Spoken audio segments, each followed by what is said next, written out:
So hello and welcome back friends to engineers Adda. आज मैं आप लोगों के लिए एक नया टॉपिक लेकर आ चुका हूं जिसका नाम है मैपिंग कॉन्स्ट्रेंट्स। और ये हम लोग का प्लेलिस्ट चल रहा है डीबीएमएस का। तो ये डीबीएमएस के अंदर एक टॉपिक है डाटाबेस मैनेजमेंट सिस्टम के अंदर मैपिंग कॉन्स्ट्रेंट्स। तो आइए देखते हैं एक्चुअली ये है क्या। मैपिंग कॉन्स्ट्रेंट्स वो रूल्स होते हैं जो हमें बताते हैं कि कैसे हम एक एंटिटी को दूसरे एंटिटी से जोड़ सकते हैं। यानी कि आप लोग, मैं बता चुका हूँ एंटिटी क्या होता है, आप लोग को ये पता है। पिछले वीडियो में मैंने जहाँ पर ईआर डायग्राम को एक्सप्लेन किया था वहाँ पर मैंने एंटिटी, एट्रीब्यूट, रिलेशन सब कुछ बताया था। तो ये टॉपिक समझने के लिए आपको ईआर डायग्राम वाली वीडियो देखनी पड़ेगी। तो पहले वो देख लीजिए क्योंकि उसके बिना ये समझ में नहीं आएगा। तो ये हम लोग का क्या कहता है, मैपिंग कॉन्स्टेंट हम लोग को बताता है कि मान लीजिए ये दो एंटिटीज़ है, ये दो एंटिटीज़ एक दूसरे से कैसे हम लोग जोड़ सकते हैं, ये हम लोग को बताता है मैपिंग कॉन्स्टेंट्स। सिंपल सा आप लोगों को डेफिनेशन अगर पूछी जाए तो यही लिख दीजिएगा कि दो एंटिटीज को कैसे जोड़ना है। इसके लिए हम लोग को मैपिंग कॉन्स्टेंट्स की जरूरत पड़ती है। अब मैपिंग कॉन्स्टेंट्स के अंदर हमारे पास ऐसे चार कॉन्स्टेंट्स है या चार रूल्स है जो कि मदद करते हैं दो एंटिटीज को जोड़ने में।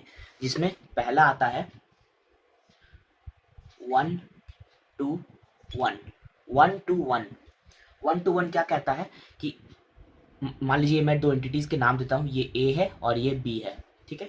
तो 1 to 1 कॉन्स्टेंट क्या कहता है कि एक एलिमेंट ए बी से एक ही एलिमेंट रिलेटेड है। मतलब कि an element of A is related to only one element of B. A का कोई एक एलिमेंट है जो बी के सिर्फ एक ही एलिमेंट के साथ लिंक्ड हो सकता है। बी में मान लीजिए 10 मेरे पास एलिमेंट है, यहाँ पर टोटल मेरे पास 10 एलिमेंट है और यहाँ पर भी 10 है, लेकिन इसका एक इसके एक के साथ ही लिंक्ड रहेगा, इसलिए इसका नाम है 1 to 1। जैसे कि मैं अगर इसको एग्जांपल बताऊं तो एक स्टूडेंट है, एक क्लासरूम है, क्लासरूम में मान लीजिए इंडिविजुअल स्टूडेंट्स की बात कर रहा हूं, तो एक स्टूडेंट के पास एक ही बैग होगा। कोई दो बैग लेके तो नहीं जाता। आपको भी गए थे स्कूल में दो बैग लेके? नहीं ना। तो एक स्टूडेंट का हमेशा एक ही बैग होता है। वैसे ही हर एक बैग एक ही स्टूडेंट को बिलोंग करता है। एक बैग दो स्टूडेंट के लो तो बिलोंग नहीं कर सकते हैं। तो इसको कहते हैं 1 to 1। मान लीजिए ये एंटिटी स्टूडेंट है और ये एंटिटी बैग है, तो ये 1 to 1 एग्जाम्पल है आपका। नेक्स्ट इसमें आता है 1 to many। 1 to many, अब 1 to 1 समझ गए तो 1 to many तो आप लोग को समझ में आ ही होगा कि एक एलिमेंट ए का मेनी एलिमेंट्स बी के साथ लिंक्ड है। अब इसको एग्जांपल के साथ समझ सकते हैं कि मान लीजिए एक एड्रेस है, आपका घर है, एक एड्रेस है, कोई भी मान लीजिए कोई एड्रेस है, ADD एड्रेस है। एक एड्रेस पे आपके बहुत लोग रह सकते हैं, बहुत आदमी रह सकते हैं, बहुत पर्सन रह सकते हैं। मान लीजिए 10 जन रहते हैं एक एड्रेस पे। लेकिन क्या एक आदमी बहुत सारे एड्रेस पे रह सकता है? उल्टा समझिए, क्या बोला मैंने कि एक एड्रेस पे बहुत सारे लोग रह सकते हैं, 1 to many। बट इसका उल्टा नहीं हो सकता, many to 1 नहीं हो सकता। एक आदमी एक आदमी बहुत सारे एड्रेसेस पे नहीं रह सकते। तो ये होता है 1 to many। नेक्स्ट आता है 1 to many का उल्टा, जिसका नाम है many to 1। many to 1, तो इसमें जस्ट इसका उल्टा होगा। जैसे कि इसका एग्जांपल मैं दूं तो एक स्टूडेंट है, एक स्टूडेंट नहीं सॉरी, मान लीजिए स्टूडेंट्स हैं,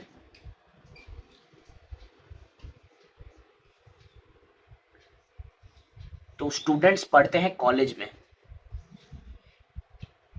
CLG कॉलेज में पढ़ते हैं। एक स्टूडेंट एक ही कॉलेज में पढ़ सकता है, लेकिन एक कॉलेज में 1000 स्टूडेंट्स पढ़ सकते हैं। आप लोग समझे? एक स्टूडेंट एक ही कॉलेज में पढ़ सकता है, लेकिन 1000 स्टूडेंट्स एक कॉलेज में पढ़ सकते हैं, लेकिन 1000 कॉलेज में एक स्टूडेंट नहीं पढ़ सकता। तो आप लोग को आई होप ये समझ में आया। many to 1, many यहाँ पर स्टूडेंट्स है और 1 यहाँ पर कॉलेज है। नेक्स्ट है इसमें many to many। बहुत ही आसान टॉपिक है, लेकिन ये सिर्फ इतना में लिमिटेड नहीं, ये सिर्फ इंट्रोडक्शन है। इसका यूजेज अभी बहुत आगे है। जब हम लोग ईआर डायग्राम से टेबल्स के फॉर्म में रिप्रेजेंट करेंगे तब इनका मेन यूज होगा, यहाँ बस थ्योरी है। तो इसका एग्जांपल मैं अगर दूं मेनी टू मेनी का, तो मान लीजिए कस्टमर्स है, customers can buy many items और many items can be bought by many customers. ये आप लोग समझ सकते हैं कि मान लीजिए मेरे पास 10 आइटम है, तो ये पॉसिबल है कि 10 जन को वो 10 आइटम सेम आइटम चाहिए, और एक आइटम 10 जन भी खरीद सकते हैं। तो आप लोग खुद समझिए, थोड़ा सा दिमाग लगाइए, वीडियो पॉज कीजिए, यहाँ इस एग्जाम्पल को अच्छे से समझिए। ये चारों एग्जाम्पल से आप लोग का ये चारों टॉपिक कंप्लीट हो जाएगा। तो ये है मैपिंग कॉन्स्टेंट्स। तो अब हम लोग देखते हैं कि मैपिंग कॉन्स्टेंट्स हम लोग को कहाँ काम आता है, किस लिए काम आता है। ये तो थ्योरी था, ये 4 टेक्निक्स है, लेकिन इनको यूज़ कहाँ करना है और कैसे करना है। तो इसके लिए मैं आप लोगों को कुछ पुराना हिस्ट्री बताना चाहता हूँ। एक समरी से स्टार्ट करता हूँ कि आप लोगों को 3 लेवल आर्किटेक्चर पता है, मैंने एक्सप्लेन किया था। तो वहाँ पर हमारे पास 4 लेवल्स थे, 3 लेवल थे सॉरी। एक इंटरनल लेवल था, एक कॉन्सेप्चुअल लेवल था और एक एक्सटर्नल लेवल था। इंटरनल लेवल क्या बताता था हम लोग को, इंटरनल स्कीमा, कि एक्चुअली डाटाबेस फिजिकली कैसे स्टोर है, मतलब कि कहाँ कौन सा रूम में स्टोर है, कहाँ कहाँ प्लेस्ड है, ये सब हम लोग को बताता था। कॉन्सेप्चुअल लेवल क्या बताता था कि कॉन्सेप्चुअल लेवल हम लोग को बताता था कि इंटरनल लेवल में जो स्टोरेज है उसका ब्लूप्रिंट, ये हम लोग को ब्लूप्रिंट देता था कि एक्चुअली डाटाबेस में डाटा कैसे स्टोर है, डाटा के बीच में क्या रिलेशन है, डाटा एक दूसरे से कैसे लिंक्ड है, कितने टाइप्स के डाटा है, मतलब ये पूरी एक ब्लूप्रिंट देता था कि डाटा कैसे है स्टोर्ड एक्चुअली।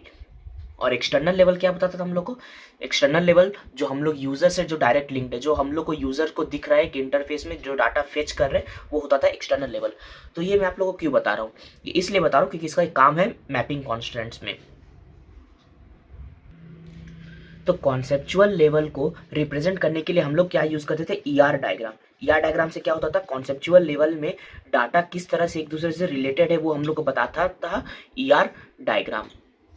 ये एक ईआर डायग्राम का जनरल रिप्रेजेंटेशन है, ठीक है।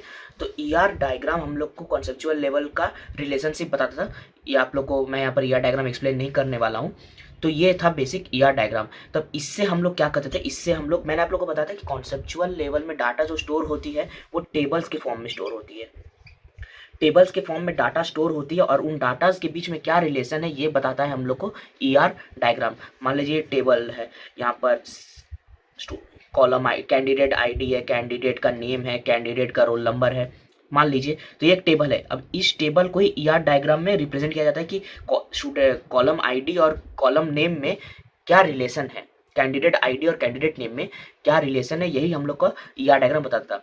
तो हम लोग को मैपिंग कांस्टेंट अब यहाँ पर काम आएगा, ताकि हम ईआर डायग्राम से जब टेबल में कन्वर्ट करें तो हम लोग को मैपिंग कांस्टेंट जरूरत पड़ती है। अब मान लीजिए इसको मैं नंबर देता हूँ 1, इसको 2 और इसको 3। तो इस ईआर डायग्राम के लिए हमारे पास बेसिकली 3 टेबल्स होंगे, एक 1 के लिए बनेगा, एक 2 के लिए बनेगा और एक 3 के लिए टेबल बनेगा। 3 टेबल्स हमारे जनरली शुरू में फर्स्ट स्टेप में इनिशियली रहेंगे ही रहेंगे। अब मैपिंग कॉन्स्टेंट्स के जरिए हम लोग क्या करेंगे, इस जो मिडिल वाला टेबल है, सॉरी ये जो 3rd नंबर वाला टेबल है रिलेशनल टेबल, इसको हम लोग 1 के साथ या तो 2 के साथ मर्ज करेंगे। तो ये जो टेबल को मर्ज करके छोटा कर देने को ही मैपिंग कॉन्स्टेंट कहते हैं, ताकि इसीलिए मैपिंग कॉन्स्टेंट यूज आता है। अब कहीं पर 1 टू मेनी लगेगा, कहीं टू मेनी टू 1 लगेगा, चारों के अपने अपने रूल्स हैं। वो रूल्स जब आगे हम लोग रिडक्शन देखेंगे ईआर डायग्राम का, तब वो आप लोगों को समझ में आएगा। तो इस वीडियो में इतना ही है दोस्तों।